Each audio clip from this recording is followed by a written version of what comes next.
Hello, and welcome to today's episode of My Mum Said I Could Watch It. And today we're going to talk about demonic toys. I got a Christmas jumper. War. War. Anyway, that's the astral plane. So you can hashtag that. Playing behind me is Demonic Toys, 1992. So I'm 14, still sort of ritzing, I think, at this point. I've broken the Killer Clown card, so I'm hoping that I can just get in. And this one it's firstly very surprisingly good. Keeps a very basic premise, keeps it in a box, and there are elements here where I'd actually say, yes, in fact I will. If you're a fan of Dread or The Raid, then see this film. It's an enclosure film. It's an enclosure assault film.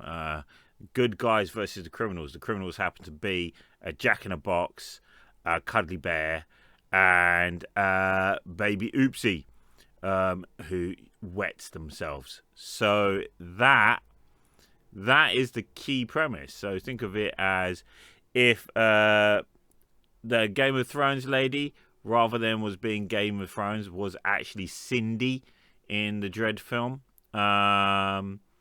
Chain smoking away and all in plastic. Actually, that would have probably made a lot more sense about that psychology there. This is the film that you've signed up for. Bit more elaborate than that. In terms of that's the bulk of the film. It's horror warehouse, one location. Can he move? You can spend the money on the effects, which are effective and quite stylish. The creatures are quite stylish. They have gone on to have a franchise because of it. The stuff you're seeing behind me now is, yes, that is indeed the loaded cover star that many 47-year-old blokes go, oh yeah, Babylon 5 was a big work of absolute genius for at least 3 seasons. Shut up. Tracy Scoggins here as strong female cop. Strong female cop is there with strong husband cop who gets shot right at the beginning of the film. However, Tracy Scoggins doesn't resort to many hysterics. I mean, when you're about to be eaten and stuff, yeah, but is able to stick to the job, get the work done, fight evil and fight crime throughout the entire flick. And it comes off very plausibly from Tracy. I gotta say, it works within the tone. This is a tonally consistent film as well. So she goes into this toy warehouse, having chased a couple of regular criminals, wants to take one of them in. It turns out that this has all been a ruse by a demon who's buried underneath this warehouse, which happens also to have loads of toys in it, because he needs to be reborn onto Earth. And to be reborn onto Earth, he needs to possess a baby, as in the fact that Tracy Scott's character is pregnant. Right.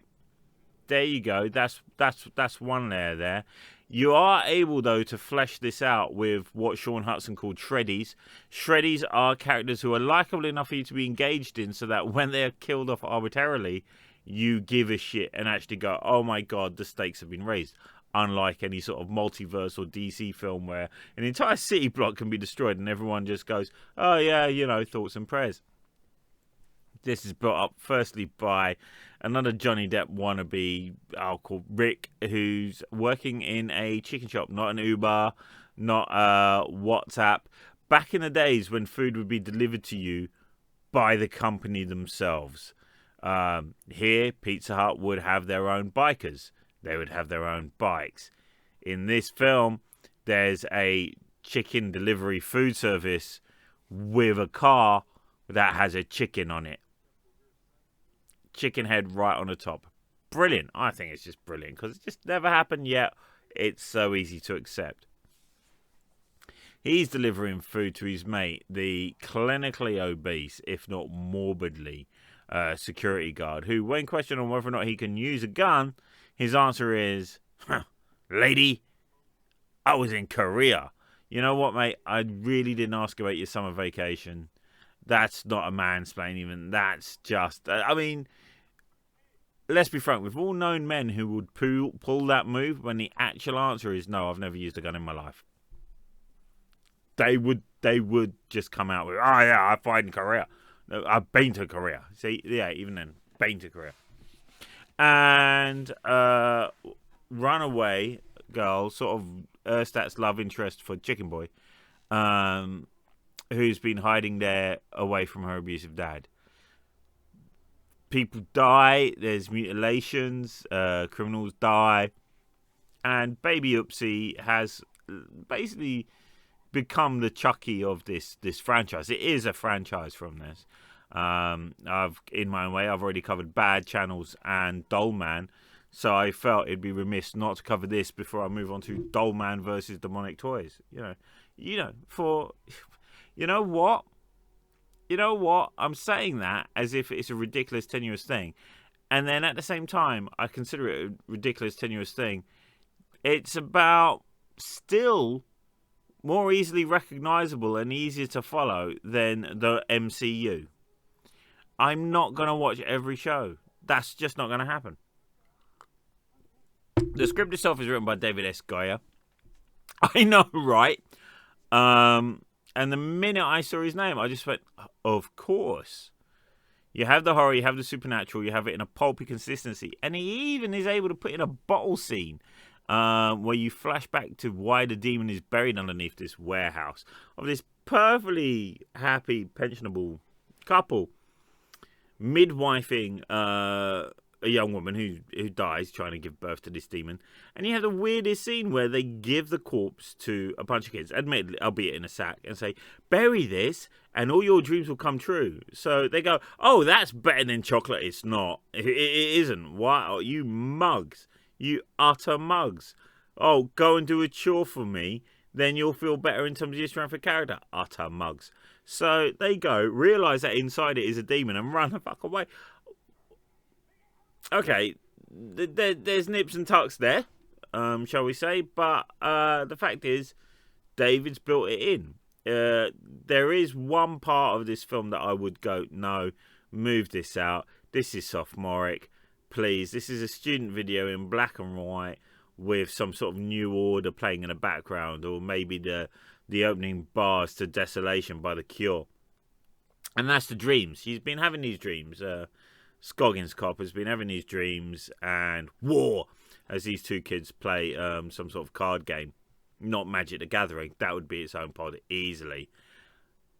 It's a bit belabored. I don't really think it adds anything to it.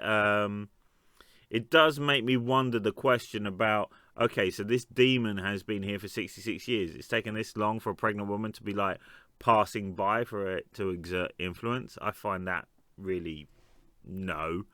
And finally, and I say because, you know, if there is anything that I think needed to be changed massively in this, is there's a little toy soldier that seems to be helping out all of our survivors, and it turns out to be possessed by Tracy Scoggins' son-to-be. I think that was an absolute out. It's too much of a deus ex machina. I would say if that car, rather than blowing up one giant like grizzly bear monkey bear thing, had been used to hit the demon and blah, I would have accepted it more. As it is, it's just saying, oh, God loves children and children will save us all. And that's not really, you know, there's a trolley outside our house. And I know that there's a clock ticking on it before a couple of like tweenies find it and just go, Road Warrior. But having said that, the film as a whole works really well. The effects are sparing yet effective, and I think that's what's important. And while the acting does leave somewhat to be desired, I mean, you know, Tracy Scoggins is fighting a demon while wearing a low-cut top. I mean, that's just part of Tracy Scoggins' day. That's just Tuesday. But the others, such as the chicken scene behind me, do leave a lot to be desired. But I desire to crash out right now. I hope you enjoyed this review. And yes, do check out Demonic Toys, the first one. I've seen some of the other ones. They really are pish. Have a good day.